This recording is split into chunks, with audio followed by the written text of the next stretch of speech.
मान्य सदस्यहरू, प्रदेश सभाको आजको दोस्रो बैठकको कारबाही प्रारम्भ हुन्छ।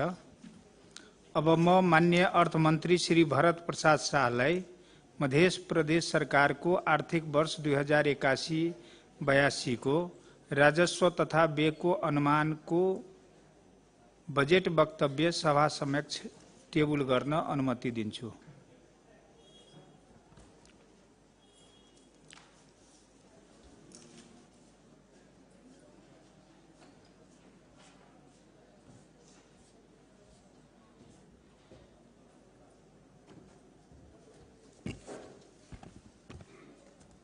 माननीय सभामुख महोदय, माननीय सभामुख ज्यूको अनुमतिले प्रदेश सभा कार्य सञ्चालन नियमावली 2075 को नियम 129 को उपनियम 2 बमोजिम मध्य प्रदेश सरकारको आव 2081-82 को राजस्व तथा व्ययको अनुमानको प्रति बजेट वक्तव्य सभामा टेबल गर्दछु।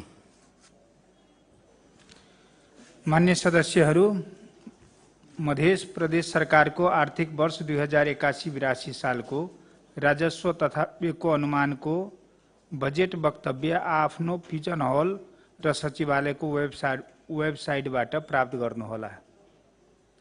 अब मान्य अर्थमन्त्री श्री भरत प्रसाद शाहलाई आर्थिक विधेयक 2081 सभामा पेश गर्न अनुमति दिन्छु।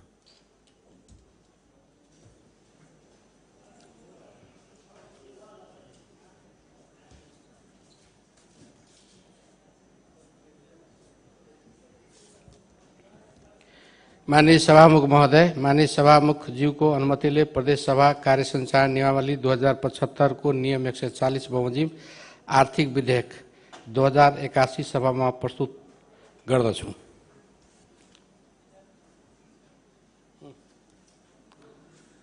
मान्य सदस्यहरू, आर्थिक विधेयक 2081 को डकुमेन्ट सचिवालयको वेबसाइटबाट प्राप्त गर्नुहोला। अब यो बैठक 6 गते दिनको 1 बजेसम्मको लागि स्थगित